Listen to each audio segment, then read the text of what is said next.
Today's episode is brought to you by AOS Kitchens, the South's leading outdoor kitchen design and installation specialists.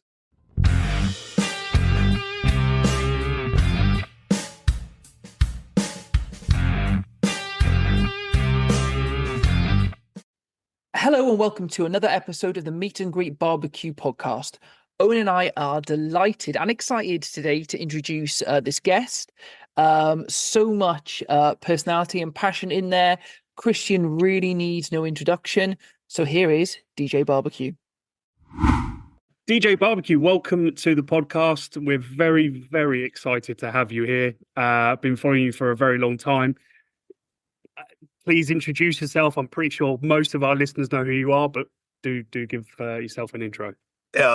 Thanks for having me. I appreciate you guys even reaching out. It's always an honor doing a podcast and talking to fellow barbecue aficionados, live fire artisans, and just people who care about getting outdoors and cooking out.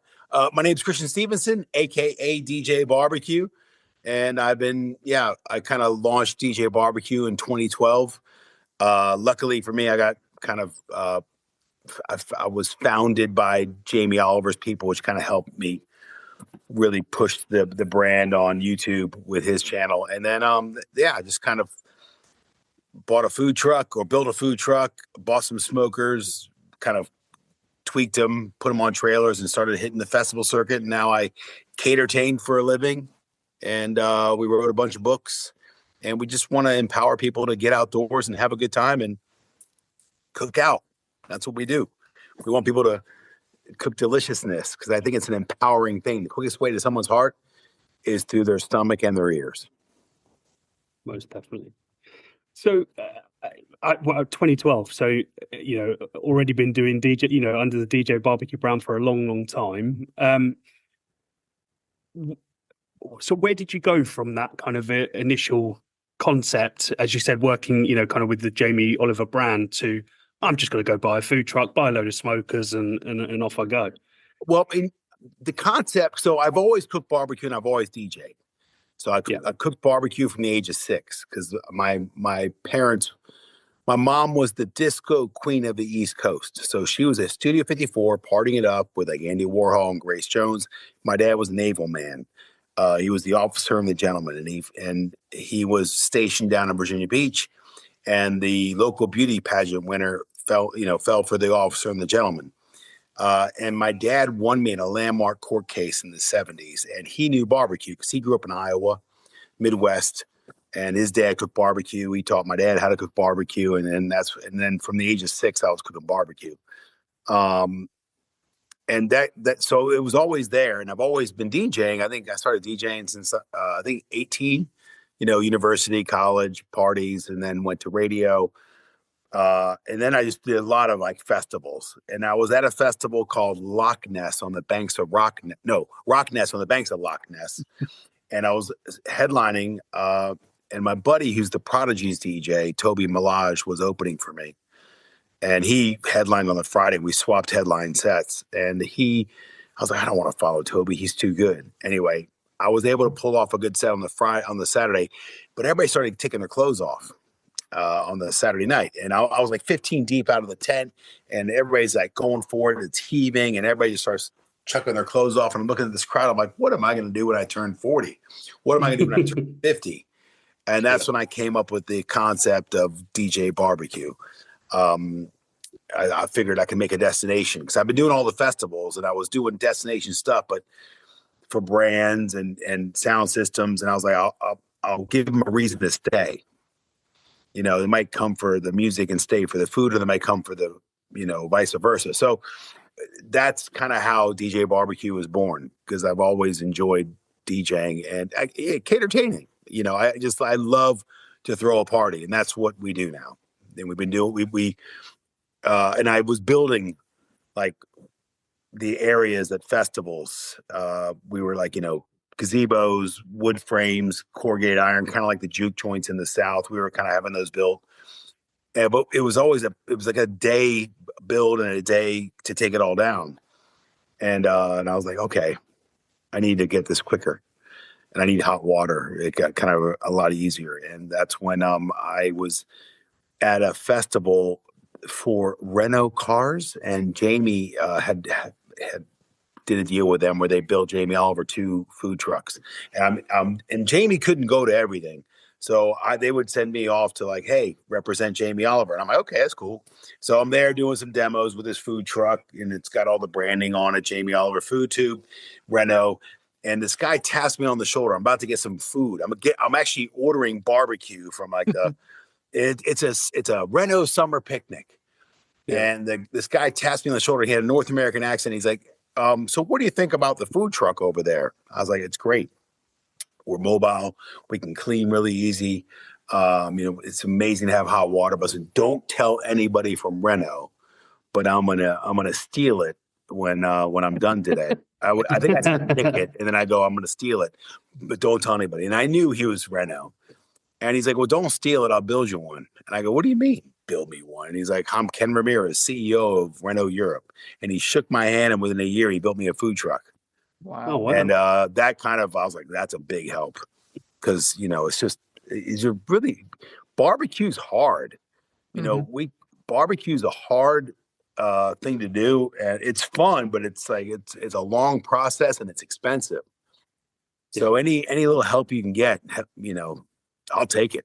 So now we have a food truck and we're mobile, and I put a hitch on it so we can pull the smokers and everything and do authentic Carolina barbecue. Also, I suppose the barbecue culture in the UK would have been very different from where you grew up and everything. So barbecue in the UK in 2012 must have been very different. And what you brought to the table must have been shocking to people who've only had kind of half raw sausages in the middle for a lot of that time. And that was it. Like, we were trying to like do like proper slow and low stuff and showing them how to like cook cheaper cuts, frontal muscles with all the collagen and the connective tissue, and how to treat those muscles so you can get a good, result, something delicious. And also, how to cook even the stuff that we're used to cooking, like chicken and sausages and burgers and steak, and how to get a good result out of that. So you're not you're not getting food poisoning from salmonella. Mm-hmm. But England, I went to Grill Stock pretty early. Mm-hmm. I forgot which Grill Stock we went to, like one of the first ones, 2014, 2015, 2016. And I was pretty blown away with the level of, where it was. Bunch of swines went to the Kansas City championships and won, Mm-hmm. So England was, putting their name on the map quite early. But it was also letting everybody else know about it, and that's kind of what my mission was. I was the food editor for FHM, and I was writing, monthly articles in there to kind of like empower people to cook barbecue. So yeah, there's nothing better than helping people along that journey. Mm-hmm. So for complete newbies, no one's that's never picked up a grill before or never cooked anything over fire or charcoal. What would you say? What's the kind of biggest piece of advice that you'd give someone to try and give them confidence? Indirect. Just give yourself safe zones. It's the one piece of advice I give most people, and then it changes their game. Mm-hmm. Always like two different. I mean, I cook a lot on a Kamado and a Weber, and with the Weber, I never have charcoal everywhere. Unless I got to get things done, and I'm cooking for lots of people, and it's a certain tool. But I just want temperature zones. Plus, I'm drinking a beer. Yeah. You want to drink a beer. You want places to go, and especially with chicken and the fats and thighs and dark meats. When those fats render, they hit the coals and you get the flames and all that. And just give yourself temperature zones. And also, I think later on I learned, when I cook barbecue, I don't probe. I've never probed. I've just done it by touch and feel. But when I'm roasting and grilling, I cook to temp, not the time. And those are like the two things I try to say is, temperature zones, indirect, direct heat, and cook to temp, not the time. When it comes to grilling, because if you're going to go do a steak, that's a big investment again. Brisket's a big investment. Mm-hmm. But I'm looking for that wobble. Meat starts off soft, and then you put heat to it, and then it tenses up. And then, when it's like a frontal muscle, then you want it to slow cook and then relax again and go swishy. Like, when you're putting your thumb between the bones on the ribs, or you're putting your thumb through the pork shoulder, you're looking for it soft to tough to soft again.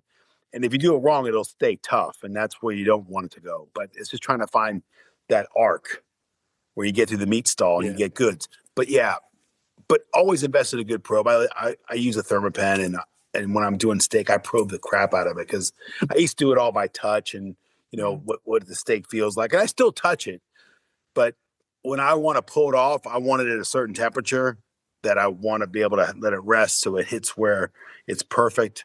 Like I cooked the turkey till 64 degrees and let it rest to 72, because turkeys, if it's slow growth, will rise 10 degrees in an hour when it's out of the cooker. It's that thing, isn't it? How it's also trusting the rest and trusting time to be on your side. I think that's one thing that we can be very guilty of, is rushing the afterthought, particularly if you've mistimed something, because barbecue takes as long as barbecue takes, right? But the rest Barbecue's done when it's done. Yeah, exactly, right. That's it. It's trusting the rest and trusting you. I guess the more you do it, the better you get at it, and that's why you guys are into it. Like, you know how to get good results, and it feels, getting to know your cooker, getting to know your fuel, getting to know the muscles, getting to know your the touch and the probe and all that, and it's experience. During lockdown, I was doing a lot of barbecue because I had a little.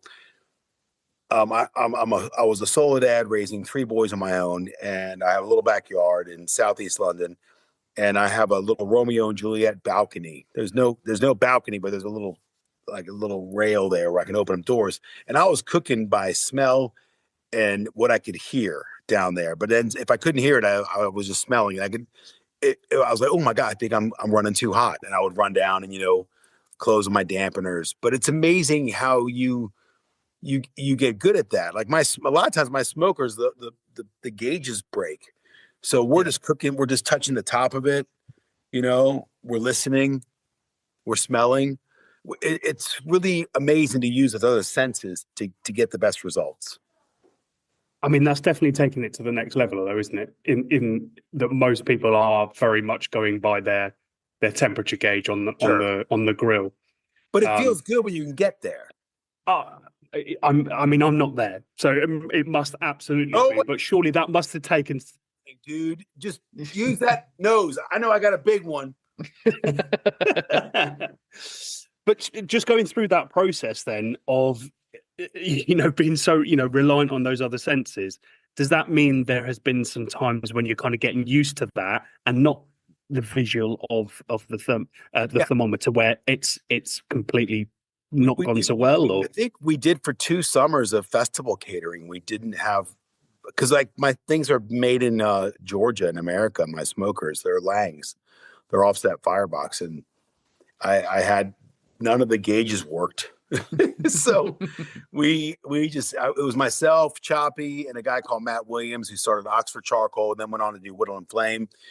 And we would just be touching it. Matt Williams can move live fire around. So when he touched it, he was there for 5, 6, 7, 8 seconds. If it's running hot, you're like 2 seconds and you're burnt. But usually you want to be able to put your hand on the top of the smoker near the smokestack for about 5 seconds. You're like, okay, we're good. We're hitting. But that's how we cooked. Mm-hmm. And listening for that little sizzle, knowing those fats were rendering, and we're going to get through the meat stall.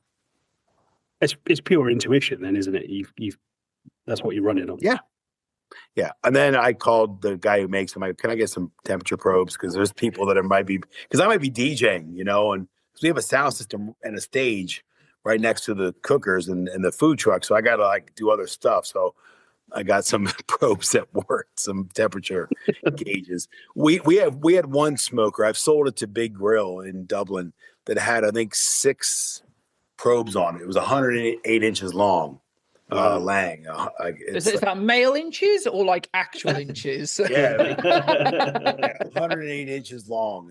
They call it the Intimidator. It's the biggest smoker that Ben Lang like rolls and makes, and it just took forever to get temp. So, and it's a pain in the ass to transport. So I sold that to a friend that runs the festival. So all the big pit masters, when they come over from America, they get to use that smoker. So it's always a joy to go watch those guys run my smoker. But I take a 60-inch offset Lang. Mhm. I can fit about 22 to 24 shoulders in there, pork shoulders. Wow. And then I got a 42-inch grill on the front, so I can do burgers and shoulders. So I can do quicker food and slow food. Because I realized I kept running out of pork shoulder at festivals. I was like, well, can't just make it real quick. So I started doing burgers to just have something to feed the people. Are they like smash burger type or no? Everything's over live fire. Yeah. I mean, I cook a lot of smash burgers at home, but yeah, for festivals, everything's over live fire. We make our own charcoal. We get charcoal in from Love Logs, Black Dog Forestry. Always champion British made charcoal because the charcoal that's coming in from overseas has got retardants on it, and that's why you got to burn off all that crap, and it smokes. It's just so much chemicals, and it's decimating rainforest. So support your local charcoal makers. Buy British. Yeah. Very much. Yeah, we talk about British a lot. Actually, just out of interest on that point, and talking about beef, I think specifically, best beef in the world is in England.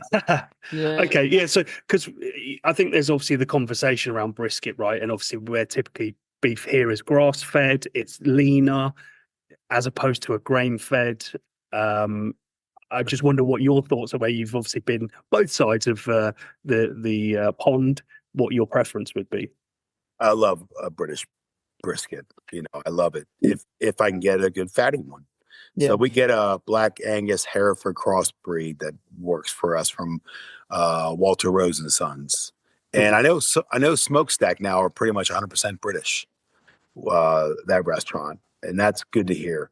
But if you're just starting your journey, import like a Jacob's Creek Australian one or an American brisket just for that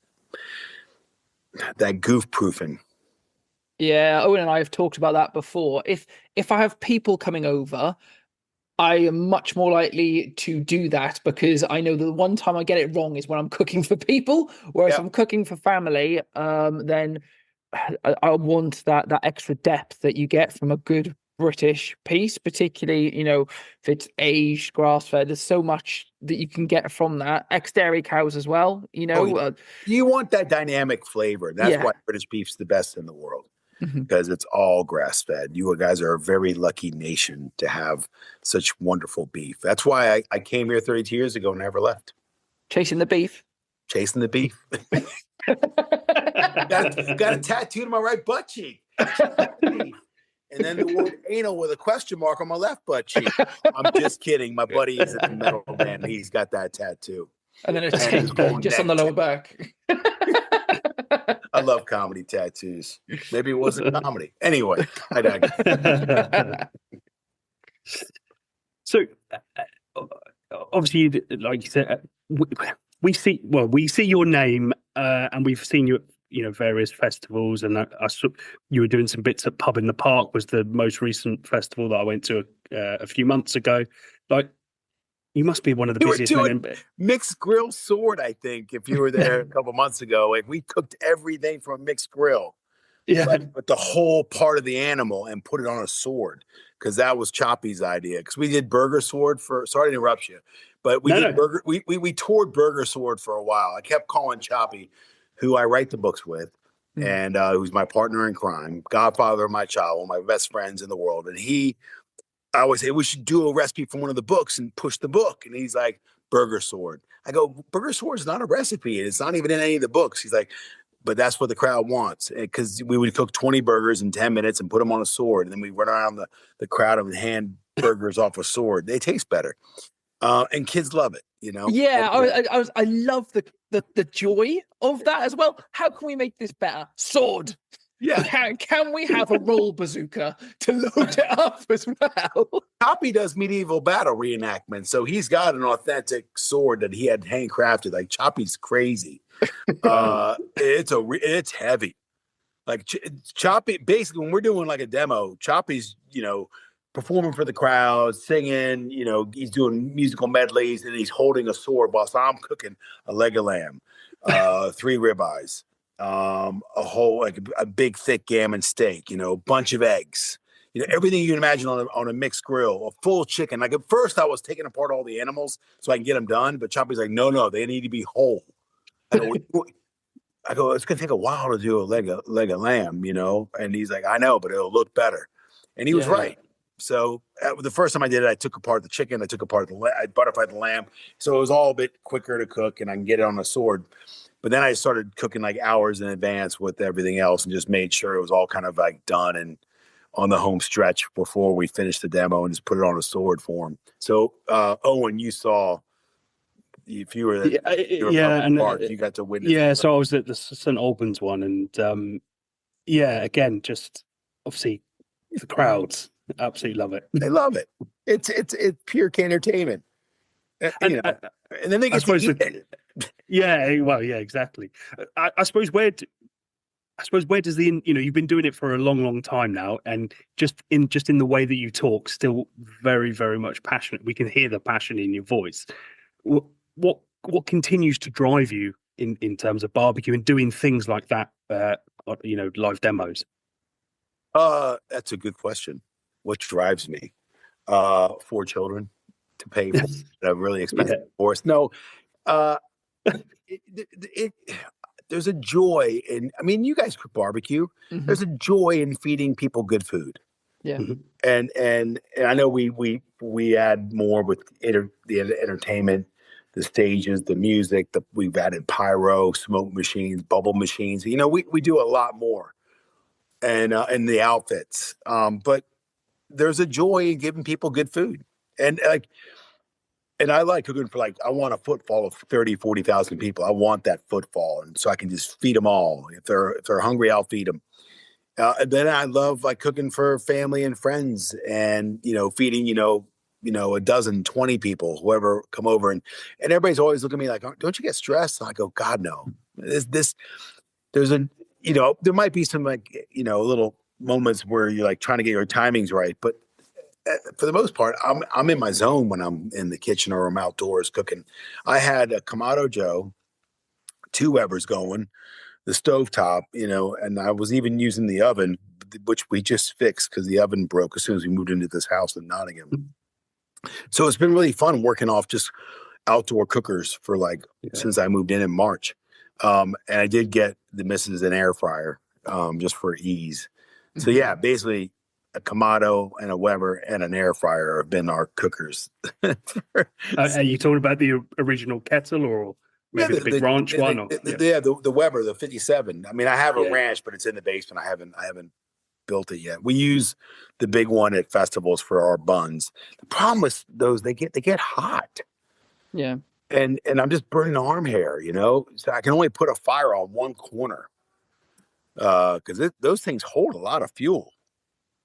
Those it's quite a deep basin, isn't it? Yeah, they hold fuel. Even when I used to use a drum BBQ a lot, those oil kind of ones, oil drums. If you put anything in the back, you're asking for trouble getting that food from the back just because there's all that heat. That's why it's important to have indirect cooking. You don't take off all your arm hair. But yeah, I think it's a joy of giving people good food. And plus, when people buy our books and they tell us, "Hey, do you know the movie Paddington?" Yes. So Hugh Bonneville, I know Madonna told me to quit name dropping. Hugh Bonneville did an interview, and my phone went crazy one day saying Hugh's just come out with this interview praising DJ Barbecue, and I'm like, what? And I look and I find the article, and he's saying, yeah. They go, they asked him, Hugh, do you cook? He's like, I love cooking barbecue. And I bought a book by a guy called DJ Barbecue called Fire Food, and it was in this book where this American gentleman told me nicely what I was doing wrong. and I was like, man, what a nice way to say, don't put charcoal the whole way through a Weber, give yourself some temperature zones. I know that's what he learned. And I was like, oh man. And then we just came out with Backyard Baking, our kind of bread and barbecue book. And I sent him a signed copy from all the guys we wrote it with, David Wright, Choppy, and myself. I was so thankful. And he took a photo of himself holding it up and put it up on his Instagram. I'm like, Wow. Thank you. You can't, that's just, I love when that happens. But yeah, it's teaching people. Like I did a course last weekend or 2 weekends ago in SoCal in Southampton. Yeah. We did a greatest hits kind of day, like all the most loved recipes from the books. So pulled pork, how to really get the easiest, how to cook ribs really easy, St. Louis style, baby back, those kind of sizes, tomato pie, how to cook steak, different, everything from ribeye to bavette. And just gave people knowledge and let them talk. And that was a wonderful day. And it was in the rain too, but it didn't dampen the spirits. We had a wonderful day with like 20 people that wanted to learn how to cook barbecue. And I love teaching. So I'm doing courses with Elke, Hunter Gather Cook. We're doing more in SoCal. So there's a ton coming up. Just follow our Instagram and you'll see us, what we're up to. Yeah, like I said, you must be one of the busiest men in barbecue. Always doing masterclasses or books or in America filming, because I was just saying you've just done that Lost in series, right? That was season 2. So yeah, I was doing like a week here and then 3 weeks over there. So we moved here in March and I haven't been here. I mean, you're luckily you're in the only room that we've kind of done apart from the bedroom. This is where we spend most of the time. Yeah, it's pretty crazy. So right now I'm looking forward to, because winter is kind of, I wish we cooked more in the winter outdoors. I think that's that I used to go on This Morning a lot when Phil Schofield was hosting, because he loves barbecue, and they would always have me on the hottest day of the year, the first hottest day of the year, and Phil would always say, why do we call DJ barbecue on the hottest day of the year to stand around hot coals? And I said, I really appreciate it, but I would love to come during the winter and in the kind of darker months. I think that's the best time to cook. Like, this is my favorite time to cook out. Yeah, 100%. I mean, I went over to Owen's house, what was it, 2 weeks ago? Time to fly in at the moment. And it's freezing outside and we're slipping over on ice, but there's nothing more joyous while that's happening to be cooking in the background and doing a whole host of different types of meats. And as you said, having a beer cracked open, that's far, for me, more enjoyable than being out there in 30-degree heat, burning from two sides. Yeah. Why would you want why do you want to stand around hot coals in like super hot weather? Nah. Like post September, except end of September into like April, May. That's the perfect time to cook out before it gets too hot. And I wish we pushed that more in this country. And that's kind of what I've been trying to do, is get people to cook and using seasonal ingredients and doing more stews and chill. Just get outside, don't just think about grilling direct, so you have you get in the char, just put a big pot out there, make red beans and rice and chicken thighs and chorizo, do a stew, do a chili, but you get your cauldron out there, but light a fire and stand around the cooker and cook outdoors and stay warm and get fresh air. It feels good.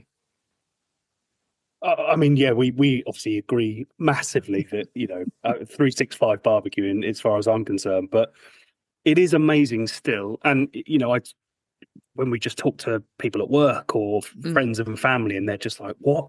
It's 1 degree outside, and you're cooking outside." And it's like, well, yeah, absolutely. It's so much fun, so you should definitely give it a go. But there is still a reluctance, to do that, and I don't get why. But there's a dude in Buffalo, New York. Now, if you guys are familiar with how much it snows in Buffalo, New York, if you watch like the Buffalo Bills, the football team, the NFL football team play, they play in a lot of snowy conditions. They don't have green grass there, do they? It's white. No.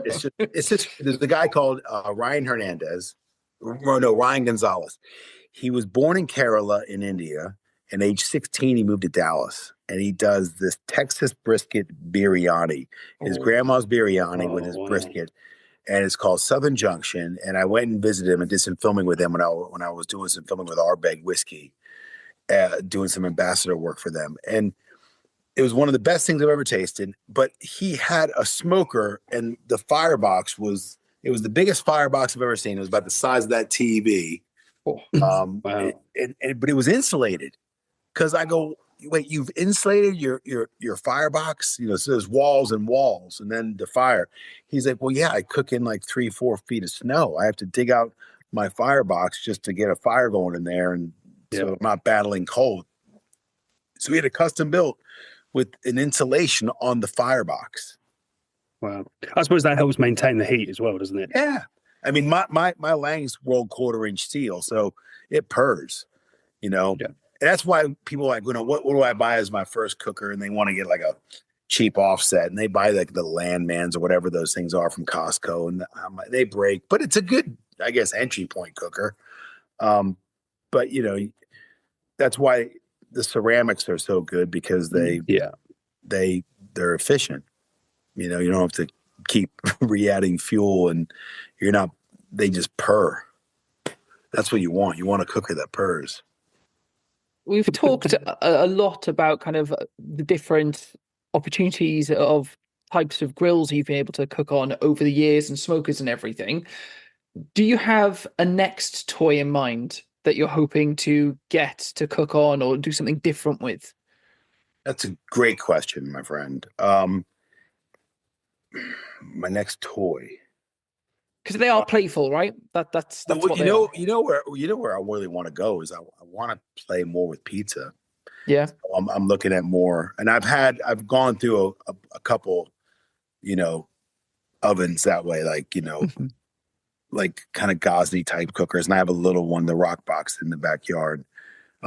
But I really want to just dive more into pizza, because meat's expensive, and I really want to play with New Haven style pizzas and New York style pizzas. I'm over Neapolitan.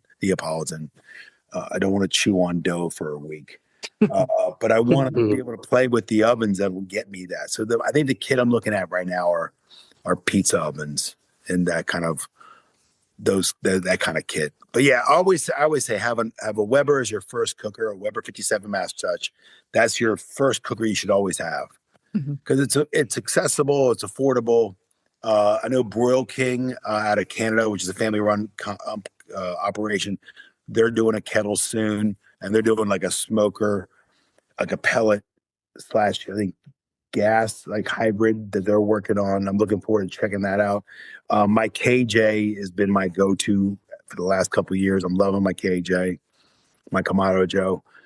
But yeah, I think I just want to experiment more with like kind of pizza ovens, and that's like the next kit.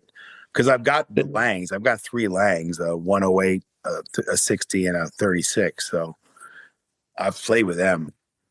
Next, or maybe some cabinets.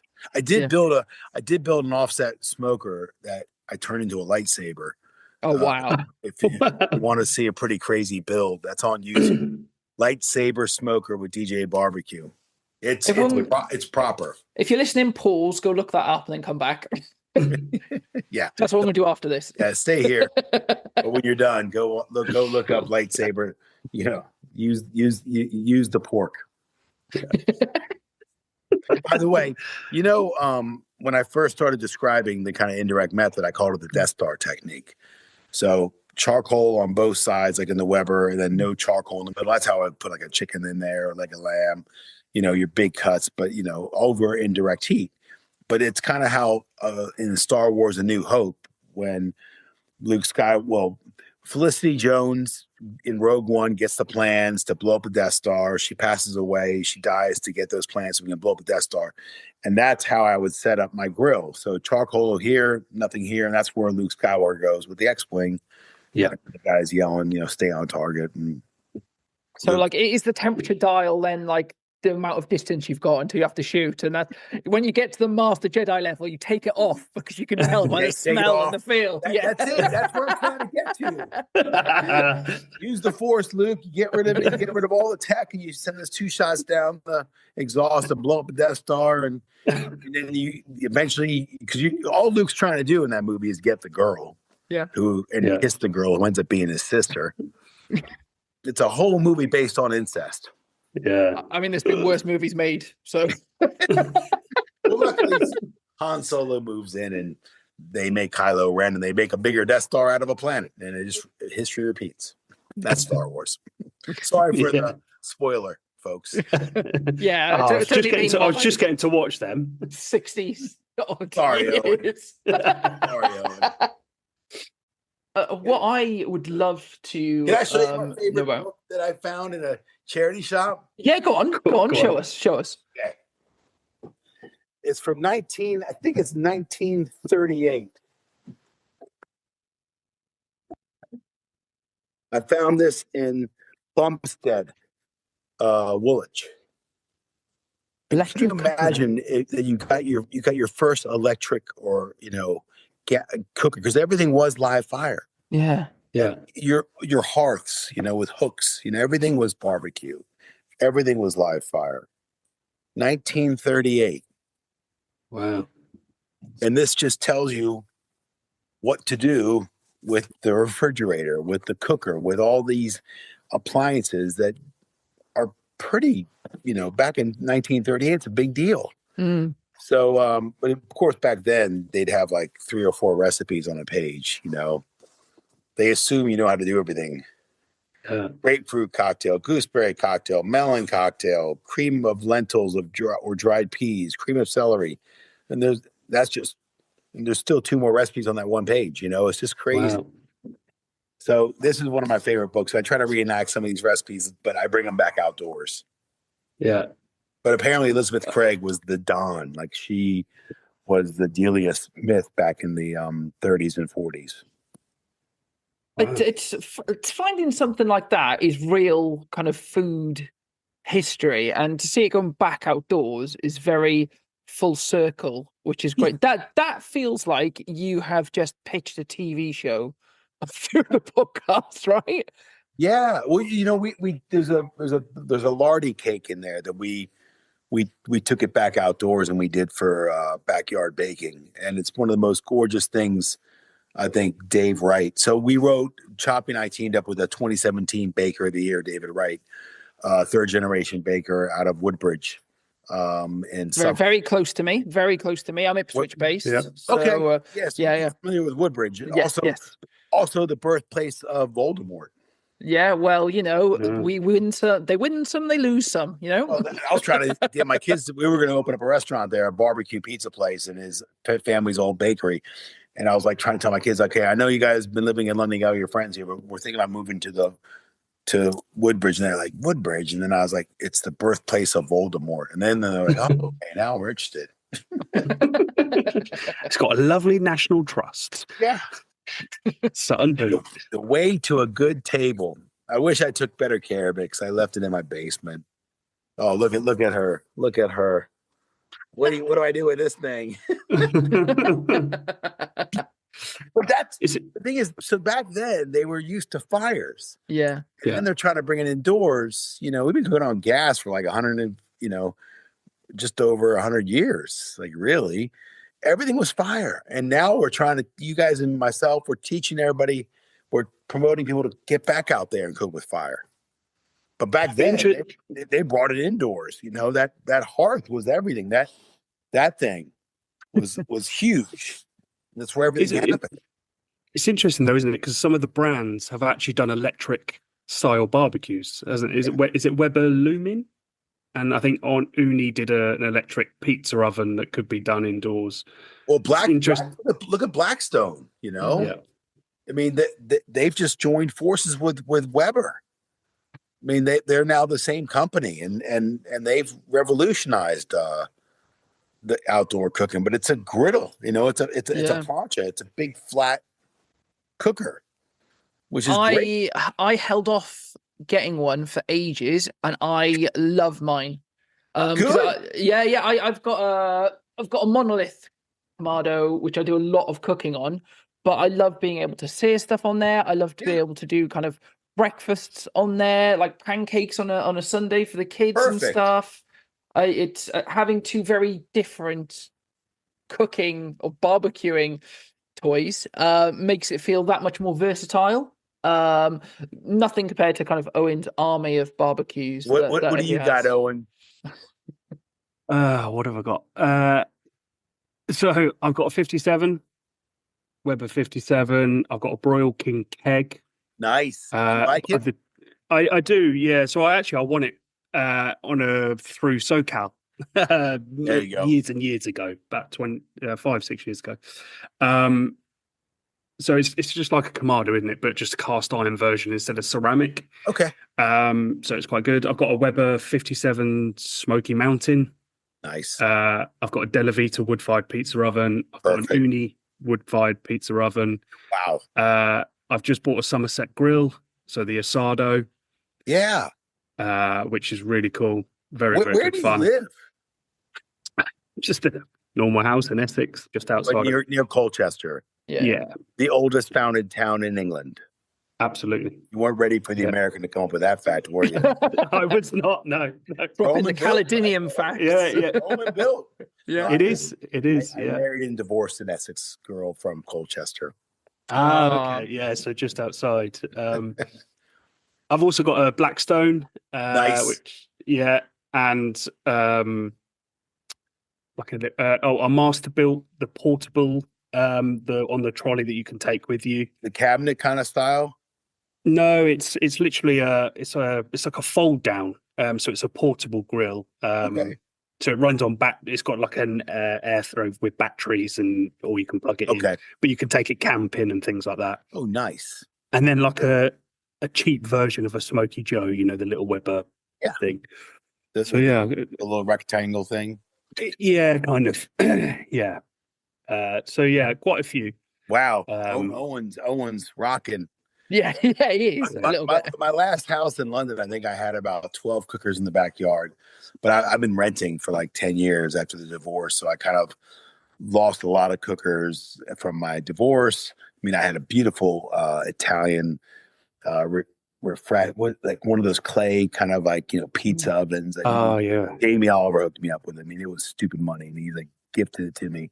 And I had all this kit. I had my Lang in the front yard. I mean, I was just laughing. And then I got divorced, moved to London to a little 1-bedroom. And then I had the Weber. I had the oil drum that was like vertical. Pit barrel. I had a pit barrel, which was fun. Yes. Weber pit barrel and a drum BBQ, and that was like all I cooked on. That's what I wrote fire food on. I wrote fire food with Choppy there in that house, and I had a little garage so I could hold stuff in there, and I had a pinball machine. And then I got full custody of 3 kids, so I moved to a little 3-bedroom down the road in Southeast London, and then I was able to start stockpiling more kit. And then we moved to Nottingham because I was able to get back on the ladder, and I don't have a backyard. Can you believe it? DJ Barbecue does not have a backyard. I have a tiny-ass courtyard. I mean, this room is twice the size of my courtyard. Wow. Yeah, it's small. So what are you going to do with all your gear? Well, you can't walk there because it's just all the gear, and I need to find houses around Nottingham where I'm going to start putting stuff where I can film, because I've got a Kamado Joe. I got the new digital one I'm still building. And then I've got three Webers. I got a drum BBQ, and I got the rock box, but there's just no room. Yeah. So I'm going to kind of try to whittle it down to like 3, maybe 4. So I went from 15. It's hard to get rid of them though, isn't it? Yeah, it's so hard. God. They feel like kids. Like I had a Traeger. You got rid of your kids? Yeah, that's it. I had an 885 Ironwood, and I didn't use it that often, but someone told me Traeger's going down. Is that true? Well, I heard their market share is like dwindling and their stocks tanking. And I don't know who I spoke to, and they were like, I think Traeger won't be around next year. And I'm like, Whoa. oh, that's a big statement. I thought Traeger was like such a brand, like a Weber brand. Yeah. Well, I heard something similar today. Okay. I don't think worldwide, but I just think certainly this side. All right. If you've been looking or thinking about an outdoor kitchen, then look no further than AOS Outdoor Kitchens. They are the South's leading outdoor kitchen design and installation specialists. Their extensive showroom is based just outside Bournemouth on the Dorset-Hampshire border, and as well as numerous in-store displays, also features a live outdoor kitchen where they cook every week on Kamado grills, pizza ovens, and all filmed and shown on YouTube. They offer a wealth of knowledge on how to transform your patio into the most incredible outdoor dining area with styles and options to suit every budget, and you can guarantee they will be able to create something perfectly suited to you and your home. They stock and supply everything that you're going to need for outdoor cooking, including barbecues, Kamado ovens, pizza ovens, outdoor fridges, and every accessory that you would need to become the ultimate outdoor chef. So if you want to make yourself the envy of your friends and neighbours, get in touch with them today to arrange a consultation and take the first step in transforming your back garden into the most incredible entertainment space. Visit aoskitchens.co.uk. It's interesting because Owen and I have talked in depth about the more you play with fire, something like that is fantastic if you haven't got time, if you're worried about holding temperatures over a period, or if you're getting into it. But I think the more hardcore people now want to be playing with fire, and you don't have primal. that element. Yes, Primal, Dan. Like it connects you to the earth, to who you are as a person, to being, to being a human. Once we discovered fire, that's how we developed as humans, as Homo sapiens. Like we were chewing food for 4.5 hours a day before fire, trying to get. I still do, but I swallow most of it all the way through. So digestion starts with mastication. Dan's got that tattooed on his right butt cheek. No, but I mean, if it wasn't for barbecue, fire, we wouldn't have evolved. Mm-hmm. Yeah. Because now we chew for 30 minutes instead of 4.5. 4.5 hours a day we were chewing. That's mad, isn't it? To get through each day. And but fire changed that. So I think that's that primal thing you were talking about, Dan, is like when you really learn how to connect with your fire and it's funny because like everyone wanted a gas grill, and that's great. I started on a gas grill when I was 6, and I cooked on it till I was about 14, and then just started cooking on Webers and other cookers and smokers. And that once you get into the real fuel, that it just changes the way you want to operate. And I know people want ease, and that's great. I mean, I got the digital KJ, so I'm looking forward to playing with that. But there's a primal intensity of playing with fire that feels good. Yeah. You see it with children on campsites, just staring at the fire and wanting to poke it with a stick. It draws you in. That's exactly the reason I went for the Asado. That Somerset grill type thing. Just that, and Dan's come around and actually did it for the first time together, which was quite good. But you could just literally. I know we've talked about it so many times, but you could just look at it for hours. You could just watch the flame. It's just like you said, so primal. And so I've just had an outdoor kitchen installed in my garden. Good for you. Congratulations. Yeah, it's a proper life goal thing. I've been wanting one for a very, very long time. And Jody from AOS Kitchens that sponsors the podcast is so I got it from him, and he actually came up today and did some filming and videoing of the kitchen. And he was asking about the Somerset and what is it like. Fire does obviously take longer to get going, to get the coals, to whittle down into to the coals. You're not speed cooking. No. But that's the point, isn't it? It's very much theater. Yeah, it's theater, but it serves the purpose, Asador, and all that, and what that radiant heat. We I don't know if you guys have seen our setup at festivals when we're cooking for like the masses. We do a whole leg of cow on a spit. Mm-hmm. So we took apart a Land Rover winch system. Choppy did, because Choppy's an engineer. He got his degree in engineering, so he can build anything. And we take the whole top bit of a cow, the whole haunch, with the Chateaubriand and the rump. Like, we get that whole bit, and we put a pole through it, and we spin it over live fire. We build a coal bed, and we're slowly. Everybody's like, "Well, how long do you cook it for?" I'm like, "Well, once the outside fats are rendered, I get a char on it. I can carve it, because I'm carving rare." Yeah. And then but it's that radiant heat you want to kind of just start rendering fat. Yeah. But it does take, like you said, you can't do it speedily, right? It does take, but then I think, if you are, most of the time we're doing it because we're in it for the long haul. That's in most of the things. Yeah, exactly. That's the definition of barbecue, is slow cooked food with sauce. That's the definition. Yeah. Like in America, we don't call barbecue is not the cooker. It's not a verb. It's the food that's slow cooked. But I think it's okay to I call anything I think England, it's okay now to call everything barbecue, to barbecue. I'm barbecuing. I think it's fine. I'm not pedantic about it anymore. But yeah, but the traditional word of what slow cooked meat is with sauce is barbecue. That's what it means. But yeah, I think I like how England's just, it's an action. Yes. Yeah. I think it goes back to like the history. I mean, being Welsh, maybe we look at it slightly differently from the empirical point of view, but like an empire which you took a bit from here, you took a bit from there, lots of awful things happened. Sure. But now what we have is a real melting pot of flavor, techniques, and we're not afraid to try different things and do different things. I think that's what separates British barbecue from what you're seeing over in the States.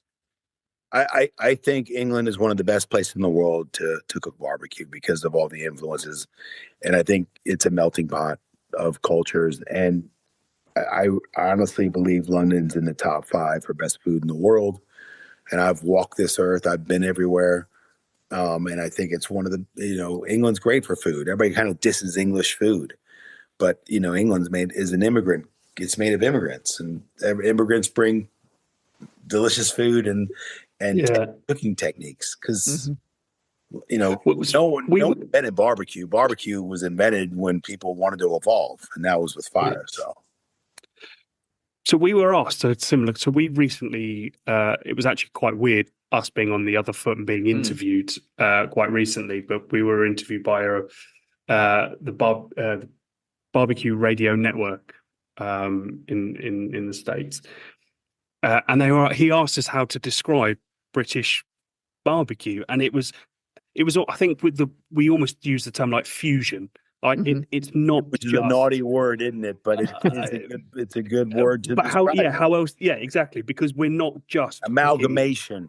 Yeah, I don't know what other words to use.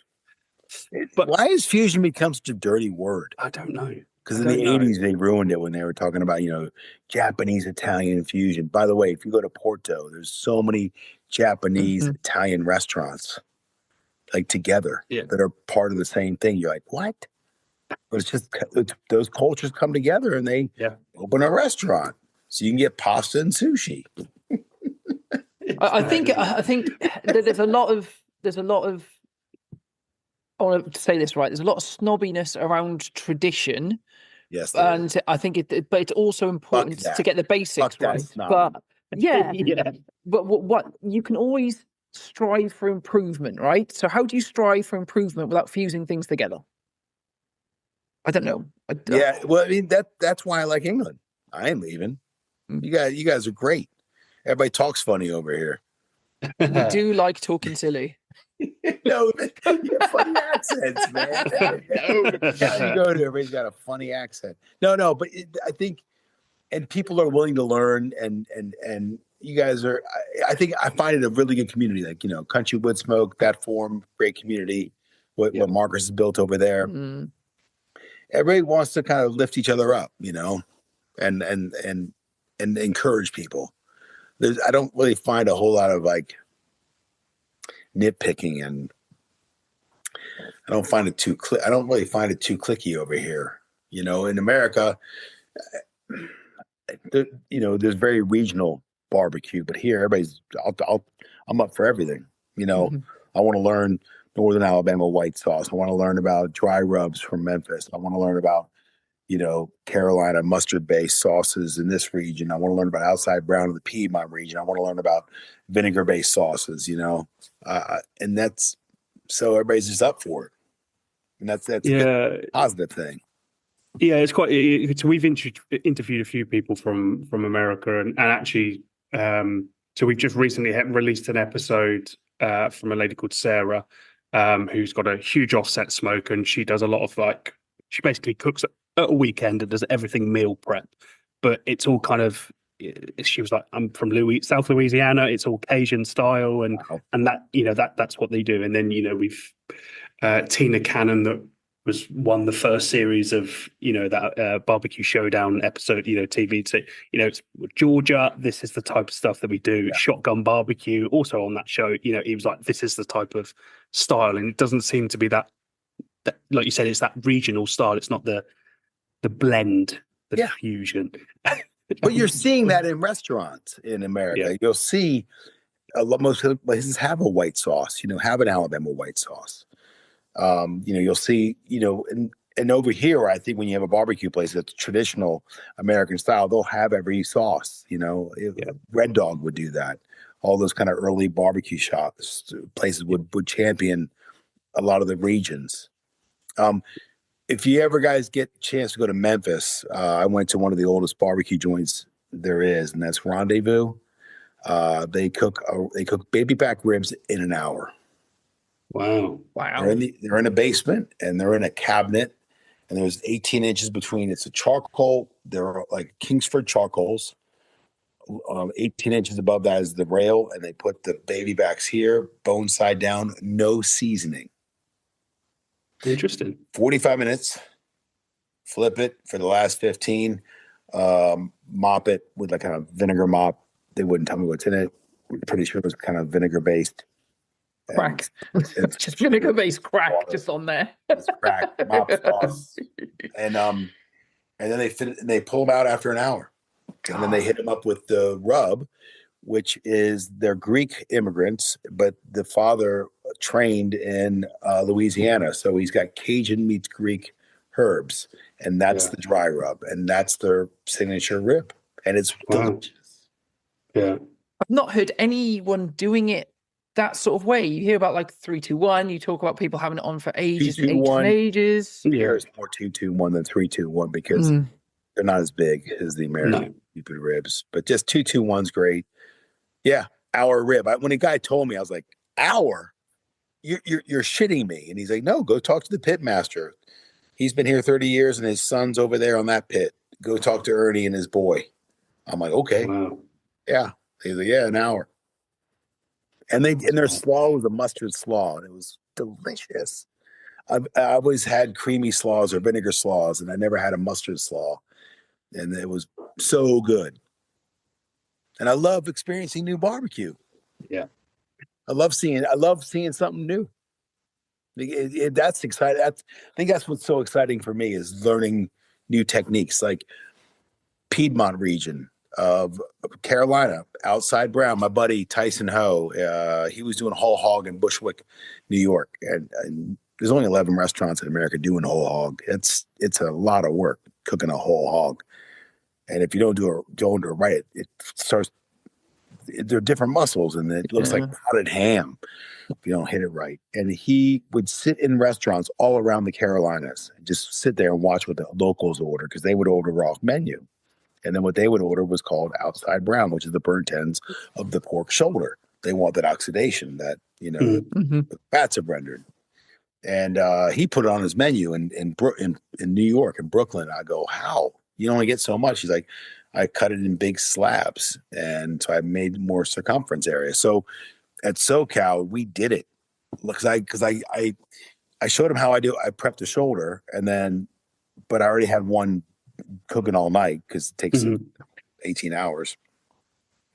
So I pulled that for him, but I had the shoulder that I prepped in season, and then we just took out the blade bone, made these big fat steaks, and then cooked them with a mopping sauce. And it was one of the best things I've ever eaten. I think they're also called Indiana steaks. Oh, okay. I think Adam Purnell, Shropshire Lad, is actually, I told him the technique and he put it on his menu at Embers. So again, off menu items become menu items, and that's cool. So Indiana steaks, try it, man. Get burnt ends of the pork shoulder world. There you go. There's some. try that, Owen and Dan. Yeah, sounds good.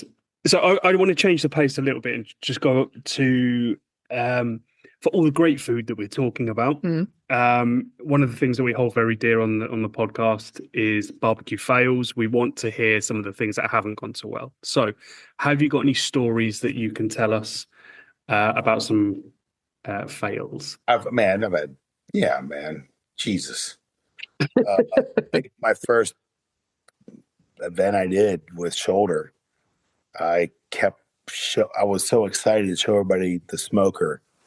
I just kept opening up the thing and letting people look.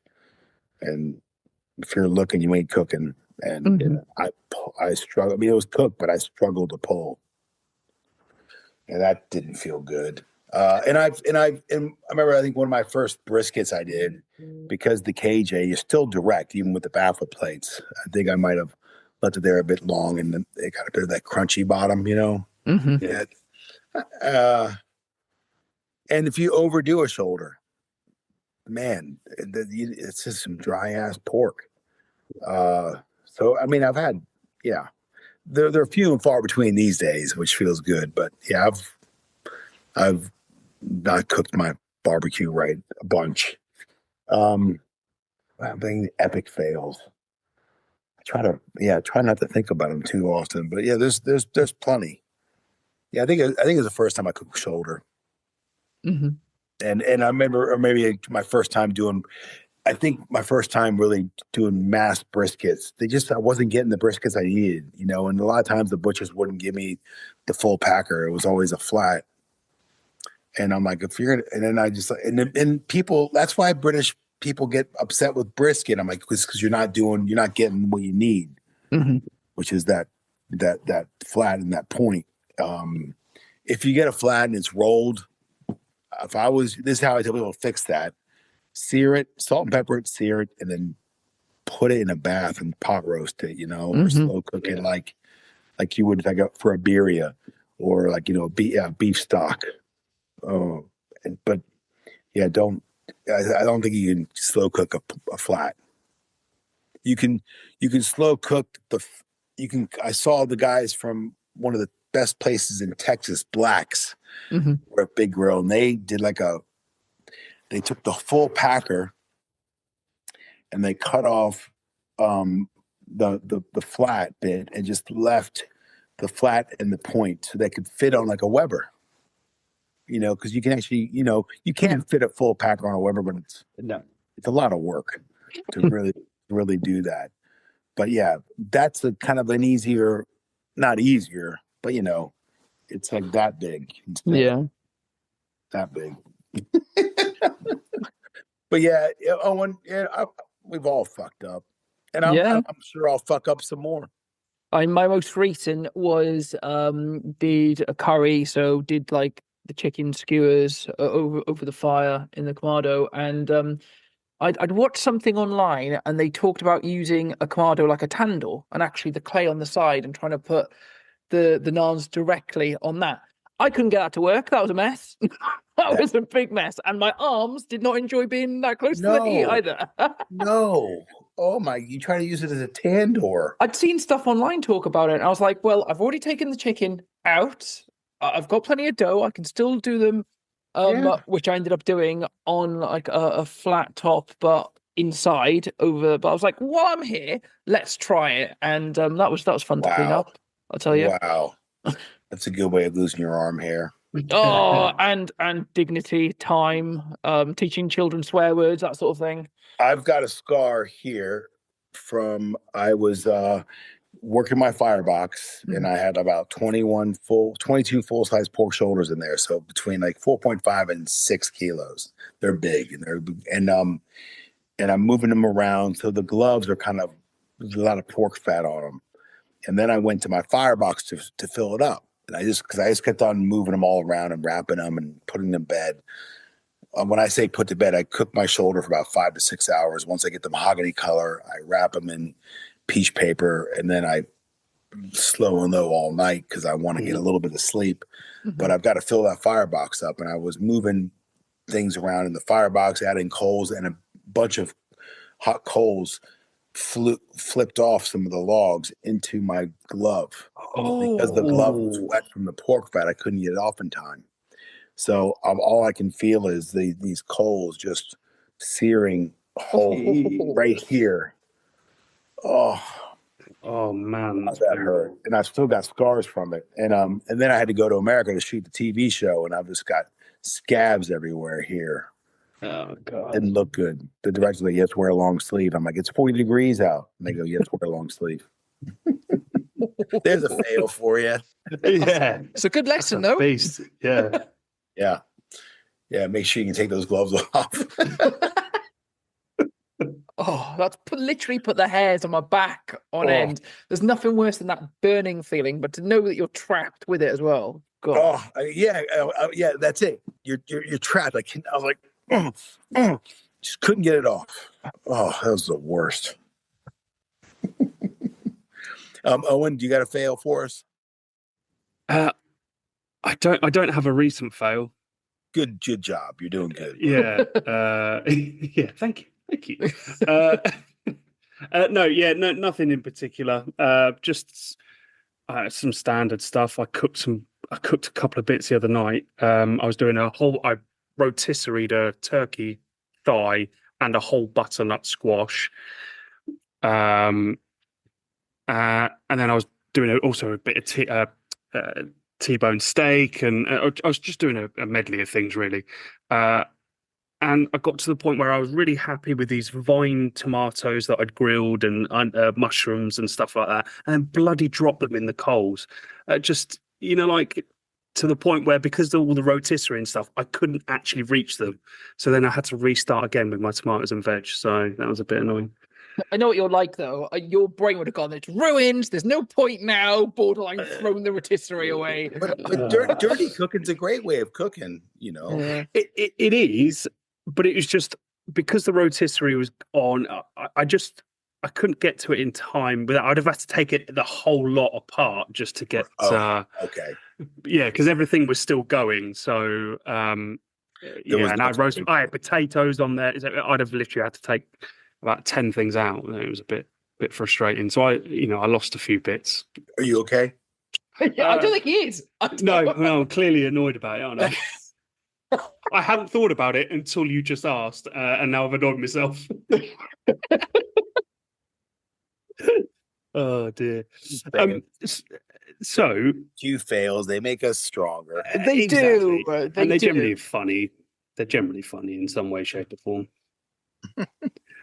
So what we'd love to do as well is our barbecue bingo challenge. Now, we've put together a really high-tech, spent a lot of money on this wheel of ingredients that we've got. However, all of our previous guests have left something, so we've not added to it for a very, very long time. So we'd like to spin the wheel. If an ingredient that it lands on, we'd love for you to do a cook with something that's on the list.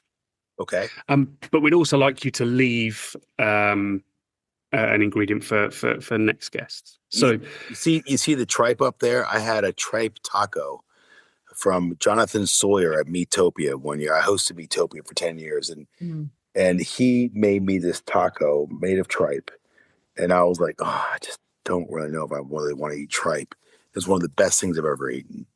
Really? Oh my Lord. Oh my Lord, was it good? It's not one I'd jump into straight away, I don't think. No, but it's fun to be surprised. Yes. True. Yeah.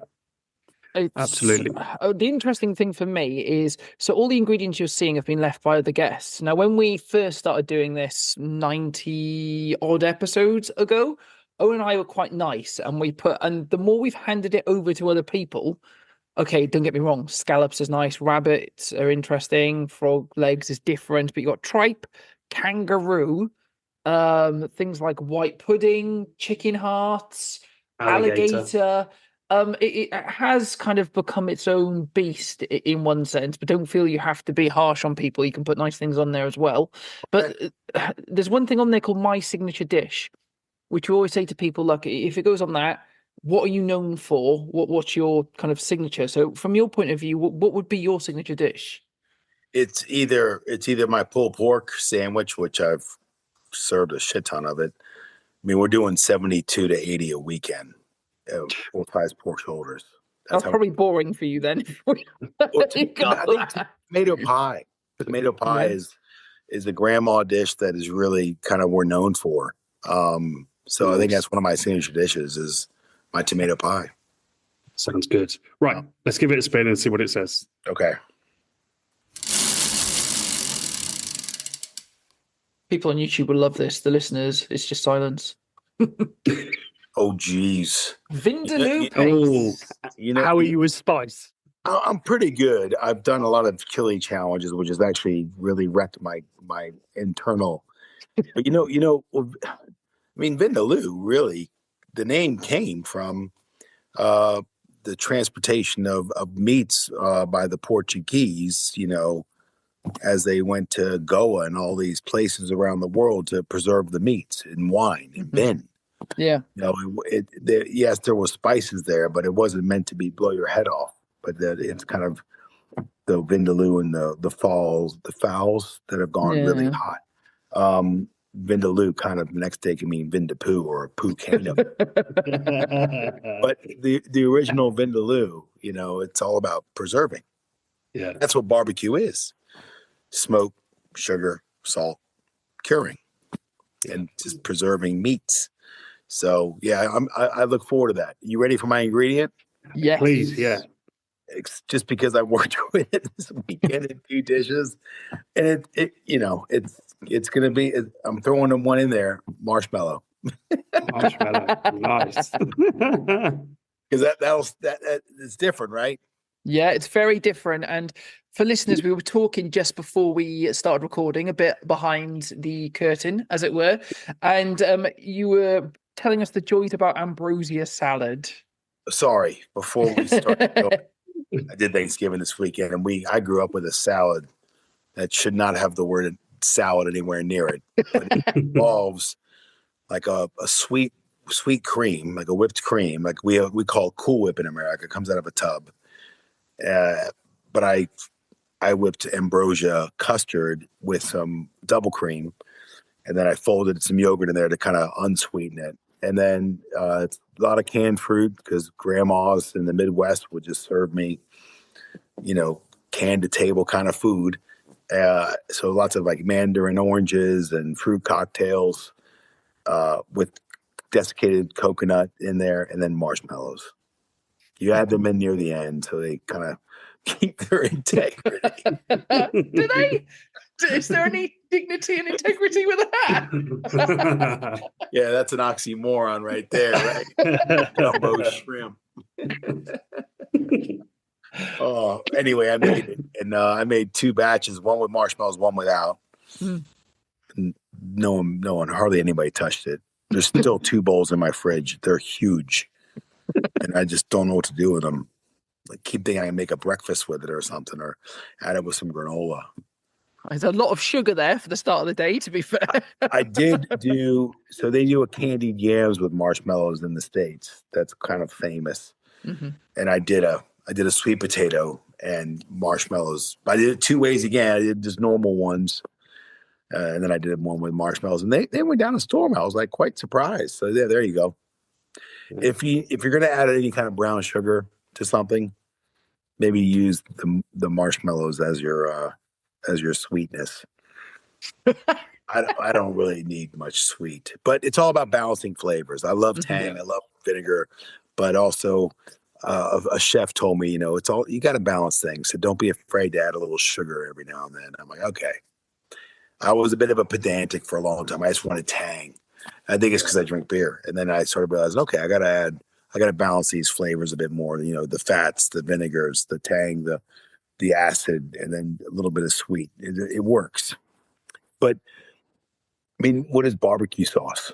It's sugar, tomatoes, and vinegar, and then you play with stuff to give it the complexities. But that's why I kind of prefer white sauces, because there's none or very little sugar. It gives me that kind of that tang, that Moorishness, like you get with pickles. Yeah, you don't really get it in the UK, do you? Like a white sauce barbecue sauce. I mean, yeah. I mean, I make it all the time, and I teach people how to make it. But it's just vinegar and mayonnaise and lots of cracked pepper. I add like kind of charred lemon juice and horseradish and a bit of Worcester sauce to it, just to kind of add complexity. But also, a lot of people add sugar. But you can add it. You can double dip and triple dip your chicken into it. And as long as it's as long as it's store bought mayonnaise, because if you make the mayonnaise, it'll split. You got to be careful to split. But Chris Lilly from Big Bob Gibson, he showed me his version, and he has a really runny, and he has used distilled vinegar with a really low content, so he has a really mild tang. It's all about just less is more for him and Big Bob Gibson, who put it on the map in Northern Alabama. That's my favorite sauce of all the sauces. I need to look into recipes and actually start doing some myself, because I've heard so many people talk about it, and it's not something by the time I've cooked stuff, I go into the larder, I always think, oh, I should have done that. So there you go. That's my homework for the weekend. Make a big bowl of white sauce, Alabama white sauce, and then have a thinner version for dipping and then a thicker version for serving on the table. So split it. And add a bit more vinegar, and then just keep putting your chicken. And once it's like halfway through or 2/3 through, just keep dipping it and put it back on the grill so it kind of sets in. Oh, nice. Because there's no sugar in there, you can keep doing it. It won't burn. Yeah. Yeah. God, sounds so good. That sauce. Yeah. So it's been an absolute pleasure having you on the podcast. As we kind of come to the close, is there anything that we haven't discussed yet that you wanted to share with the group? No, I want to go on to pizza. The takeaway from this whole thing, pizza. Yeah, I think that's my next journey, is to just, we've written a lot of pizza recipes in our books, but I really want to. I love serving barbecue, but Choppy's gone into pizza. If you go to his pop-ups, he's serving pizza. It's fun, and it's what we eat. We love eating burgers. We love eating. Oh, my favorite burger. If you see an Oklahoma on the menu, get an Oklahoma. They smash like paper thin onions into the beef, and that's like, and get it animal style, like with a mustard crust. That's like my favorite burger. Double smash Oklahoma style onion burger with a mustard crust. Nice. That's my favorite burger. My favorite steaks are ribeye. I love a fish taco. I have 4 kids: Blue, Noah, Frazier, and now Della, which is the name of our smoker. Then we named a kid Della, which my missus doesn't really like, that we have a smoker called Della, and we have a beer called Della. But it's my grandma. I got raised by grandparents when I was going through all the crazy kidnappings and divorces as a 8-year-old. So grandmas mean a lot to me, and that's where I learned how to cook. Grandmas and grandpas. That's where the soul is in cooking, right? It feels like. Yeah. So I spent half my summer in Virginia Beach with grandma and granddaddy, and he would take me fishing on the Atlantic. And this is my favorite childhood memory. Here we go. Before I leave you, I'd go out. My Uncle Rip was he drove the PBR beer truck, past Blue Ribbon. It's a very Americana beer. And he would unload 10 cases for granddaddy every time.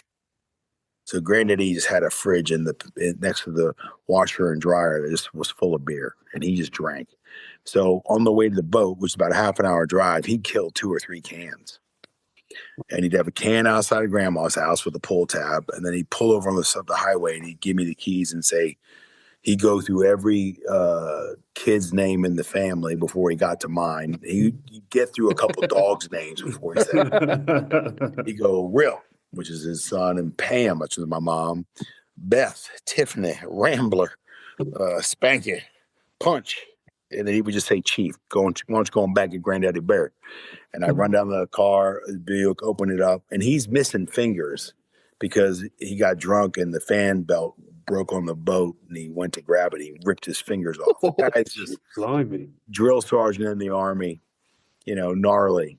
And he'd go out and he'd kill a case of beer with his brother. And they got so hammered they would pass out. And we're out in the Atlantic. But my dad was a navigational officer on deck in the Navy. He was picking up Gemini 11 when it would splash down. So my dad was calling. He was communications officer on deck and he was navigations officer on deck. So he knew how to read horizons. So I learned how to read horizons as a young kid. So I was actually looking forward to my granddaddy and my uncle Seeley passing out so I could bring the boat in. It's a pretty big entrance. It's where all the big naval shipyard was. So it's a big jetty to get through. And I could read all the lights on the horizon when the time we were coming in.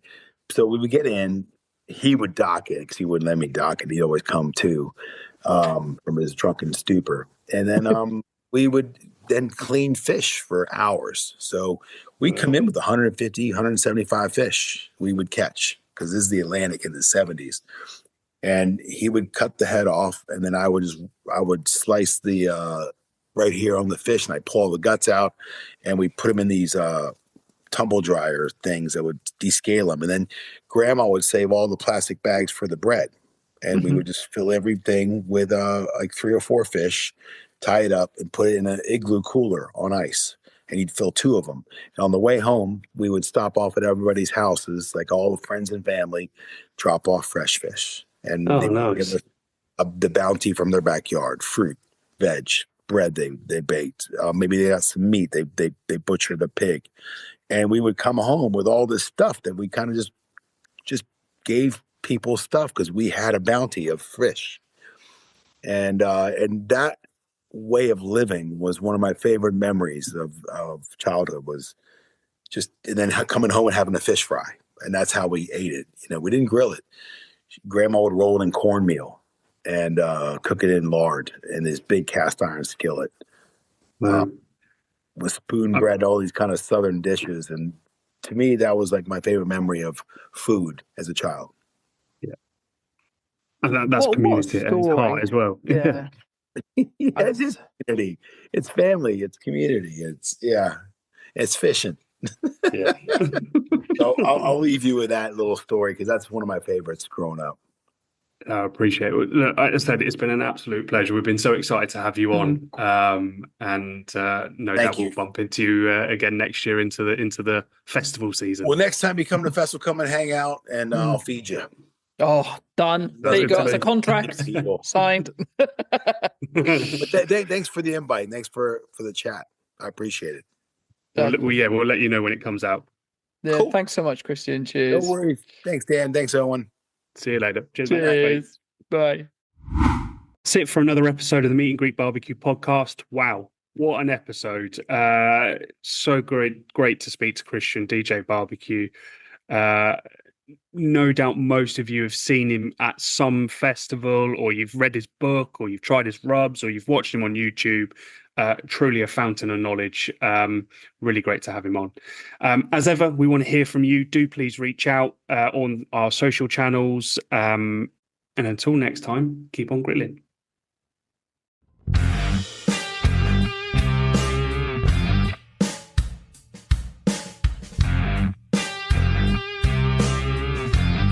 Today's episode of the Meet and Greet Barbecue podcast is brought to you by AOS Outdoor Kitchens. They are the South's leading outdoor kitchen design and installation specialists.